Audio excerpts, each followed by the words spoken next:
To draw the foul, had to learn to live with rejection. They're going to love that at Indy. Start the show.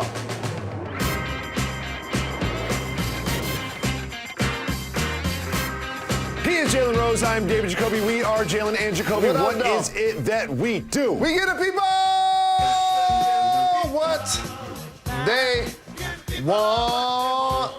We have some interesting updates on the future of Michael Thomas with the Saints, but we start with the future of Luka Doncic with the Mavericks. Luka signed a 5-year, $207 million extension. Jalen Rose, what do you think about this big deal for Luka Doncic? It feels good.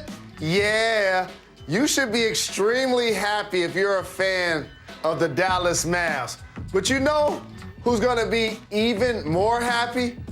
Mark Cuban. Because they did something that I would do that you said you wouldn't do. We gassing up the plane. We going to his hometown. We gonna make sure we not docu-signing, we not faxing, we not overnighting. We gonna make sure this deal gets done. And Mark Cuban is there, Captain Dirk is there, the head coach Jason Kidd is there. But here's what I want y'all to pay attention to. My guy, Michael Finley, always the shadow behind Mark Cuban. I played against that guy in 9th grade, and he had a jerry curl and was doing work with it. He gonna make sure that Luka signs on the contract. So he had to be on the plane to make sure that the deal got inked.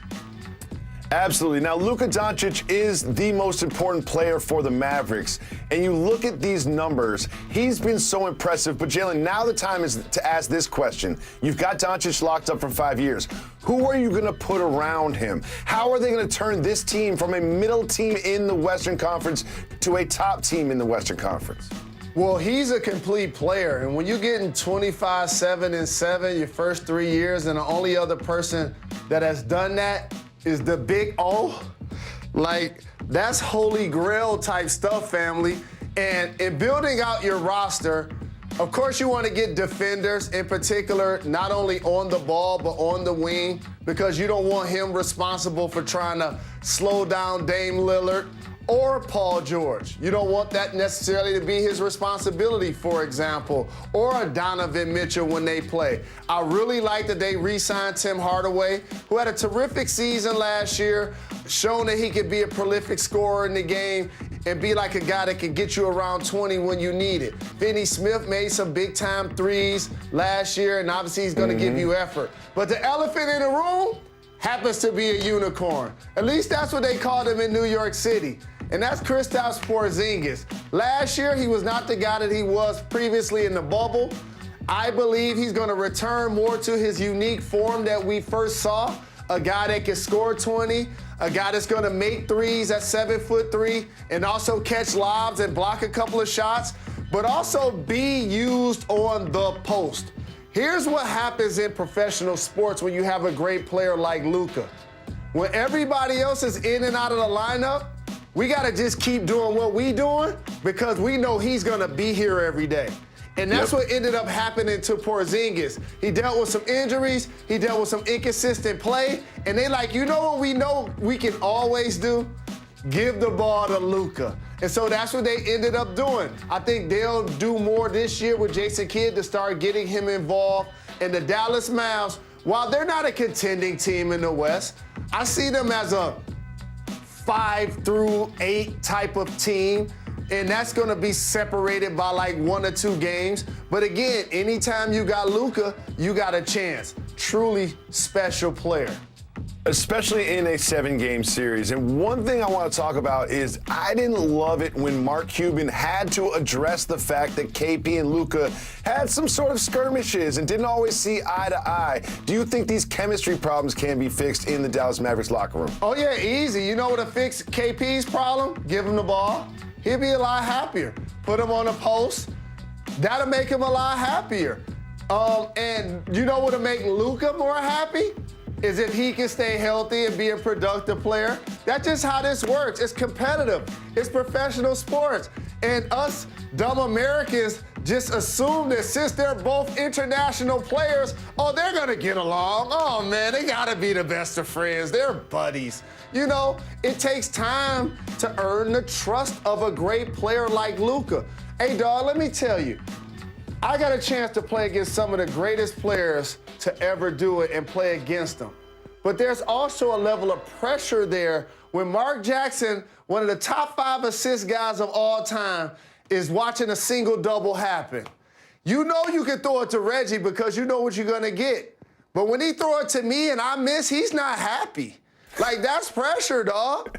You see what I'm saying? And Porzingis has to find a way to still play his game. I love how Chris Middleton truly elevated in that role. Hopefully, Kristaps Porzingis can do his version of that with the Dallas Mavs.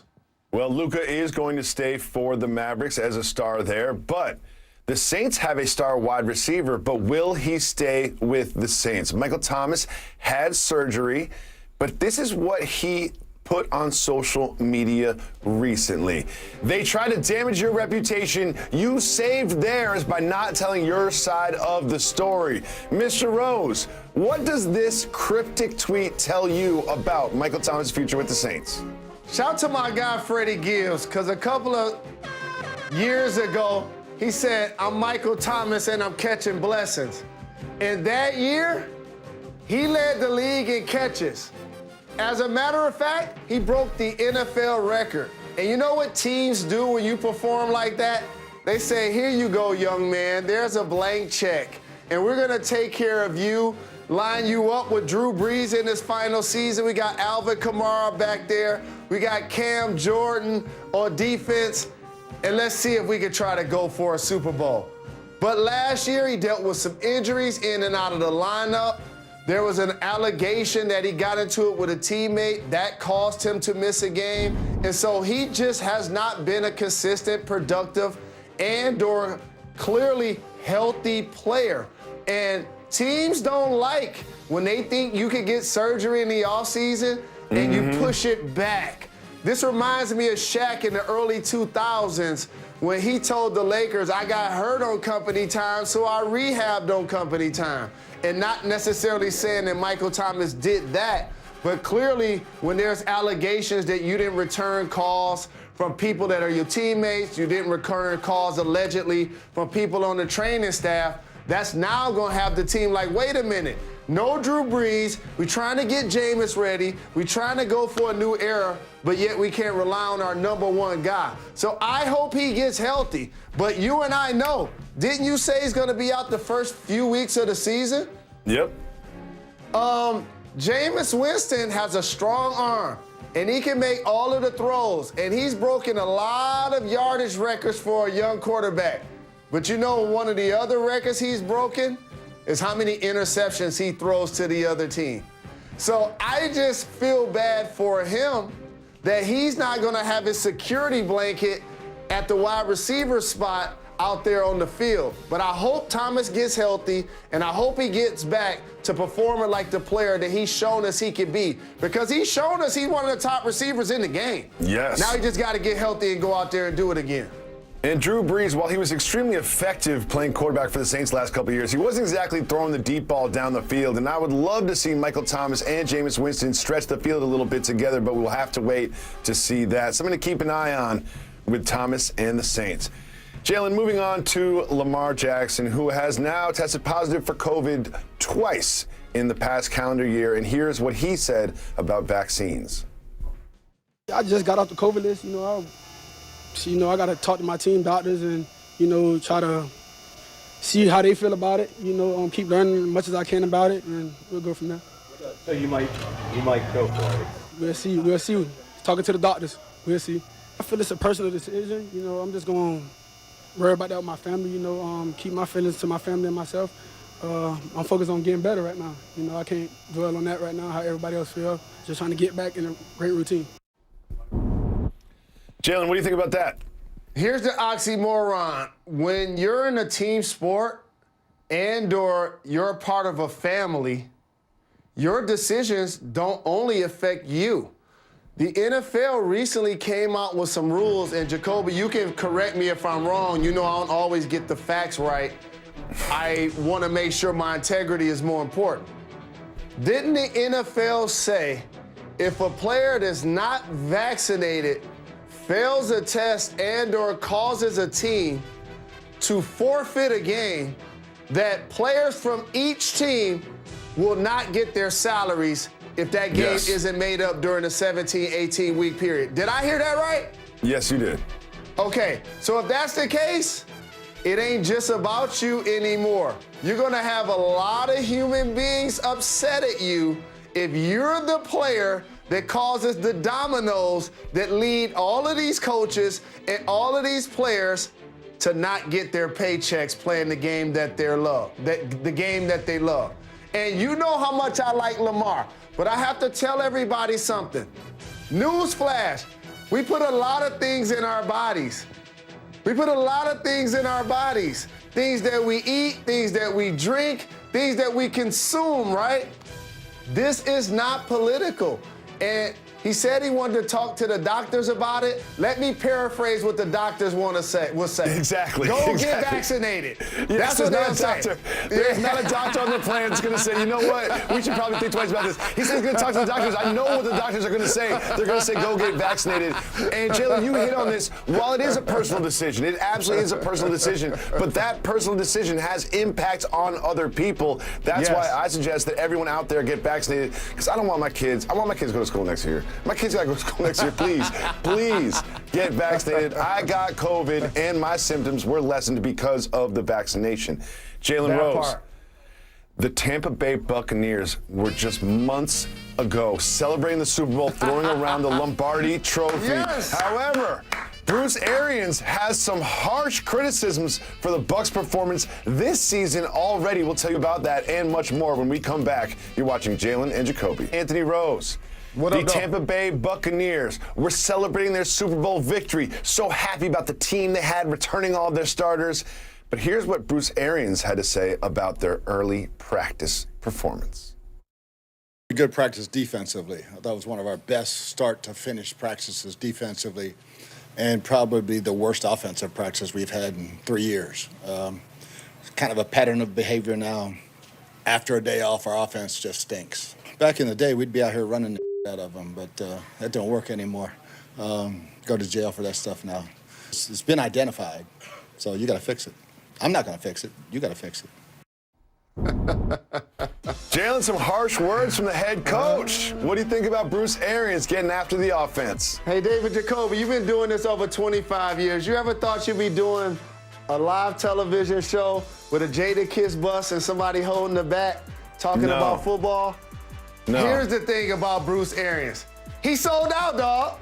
Bruce sold out. You know why? Where's the Kango, Bruce? You can't talk about returning all 22 and everybody keeping it consistent, but all of a sudden I see you got new glasses, you got a new fitted, you know what I'm saying? Come on, Bruce. Come on, Bruce. Now. Let's keep it consistent. The one thing people love about this show, every time y'all turn on this program, y'all gonna see two people. Y'all gonna see Jalen and Jacoby. No backups. Y'all return all 22, right? And you wanna motivate these guys. We know that this wasn't the worst offensive performance ever. No. I saw Tom Brady get the downs wrong. I saw him get stumped by the Saints. I know he's trying to encourage his squad, but I need to do an investigation about why he was not wearing a Kango. I know what happened, Jay. He wasn't getting paid by Kango. He wants to be sponsored now. He wants the free Kangos. That's what it is now. The disease y'all not going to give me money? You're not going to give me money for the kangaroo? Then I'm not wearing the kangaroo. That's exactly what happened with Bruce Arians. Now, Mr. Rose, I have no concerns about the Tampa Bay Buccaneers. This sounds to me like a coach just trying to inject a little inspiration into his offense. But let me tell you something about the National Football League that we have yet to discuss, and that involves your Detroit Lions. You know that Megatron Calvin Johnson, one of the best to ever catch a football, was inducted into the Hall of Fame. One thing he didn't do was celebrate your franchise. And here is what the owner of your franchise had to say. This is Sheila Ford Hamp said this: "We love Calvin. The organization loves Calvin. My family loves Calvin, and we are hoping we can work this all out with him. We think he's terrific, and we're so excited for him." Jalen Rose, I know this is close and personal to you. How do you feel about this between Calvin Johnson and the Lions franchise? So here's the problem for my Lions, right? Two of the greatest players to ever do it at their respective positions, Barry Sanders and Calvin Johnson. And you know, the other thing about their personality traits, as humble as you will find. You don't see footage right now of Calvin Johnson touchdown celebrations. Barry Sanders has scored a touchdown and just walk and act like he been there before, right? If I ever catch the ball over 3 people like that, dog, like, that picture would be behind me. Okay? Like, seriously. And this dude just showed up, did his job. Barry just showed up and did his job. And you know what ended up happening at the height of their careers? They were like, I would rather not. Ooh, look at Barry. They were like, I would rather not play football than play for the Lions. And both of those guys retired when they still had some tread on their tires. I remember the Lions brought in Bobby Ross as the head coach, paid him a lot of money, paid Mitchell to be quarterback, the lefty, because he had a couple of good games in Miami. And they're like, hey, Barry, we're going to give you a fullback. And Barry like, a fullback? Like, I don't need nobody in the way, dog. I need somebody else on the line to block. I need a quarterback. I don't need a fullback. And so I'm happy that Calvin has gotten celebrated as a Hall of Famer. Disappointed that he and the organization, because it's the organization's fault, have not been able to see eye to eye. Hopefully they can find a way to repair it with him, because he did what he was supposed to do. Jalen, we saw a lot of Jalens get drafted in this year's draft, and there's a lot of Jalens at Summer League. But Jalen Rose, there is a summit of Jalen's now in the Summer League. There's Jalen Suggs doing his work, but there was a picture with all of the Jalens together at once. How does it feel to have so many Jalens in Summer League right now? It's the Jalen apocalypse. And again, you like that, right? You like that, Jacoby? Shout to Johnson, shout to my guy Jaylen Brown and Suggs. They all gonna be doing work, and Jalen Green in the league. It's an honor to not only see young men who are achieving their dreams and their goals, but again, it's also a celebration because we know where that name came from. And losing my mother in February, it means so very much to me anytime I could do something to help keep her legacy alive. Rest in peace, Jeannie Rose. Now, Jalen, these Jalens aren't going to be the last Jalens. There's other Jalen news, Jalen Rose. Jalen Duren and Imani Bates have both reclassified, making them eligible to join the NCAA or the G League next year. What does that tell you? Here's what that tells me. I think both of those young guys, one of them already committed to Memphis. I believe Imani Bates will also commit to Memphis. And you'll see both of these guys, if they choose to play in college, play for Penny Hardaway. Wow. For the Tigers. And as a matter of fact, here's what you do, Memphis. I'll give you a solid. There's a company based out of there called FedEx. You get their CEO and president on the phone, and you say, hey, Jalen, hey, Imani, we want you guys, because the NIL rules have been lifted, to now be endorsers with our company. Win, win, win. Stay tuned. You are watching Jalen Jacoby, and this is where you hear it first. Jalen is saying that Imani Bates and Jalen Duren may commit to Memphis and may end up striking a deal with FedEx that is based out of Memphis. This is why you watch Jalen and Jacoby, where you get your news first before it ends up on. Welcome back to Jalen and Jacoby. Isaiah Thomas went out and scored 65 in Atlanta and then scored 81 in Seattle. Jalen Rose, should we have him on the show? We definitely need to have him on the show because veteran guard stock have been on the rise. His should be too. Make sure y'all check us out tomorrow.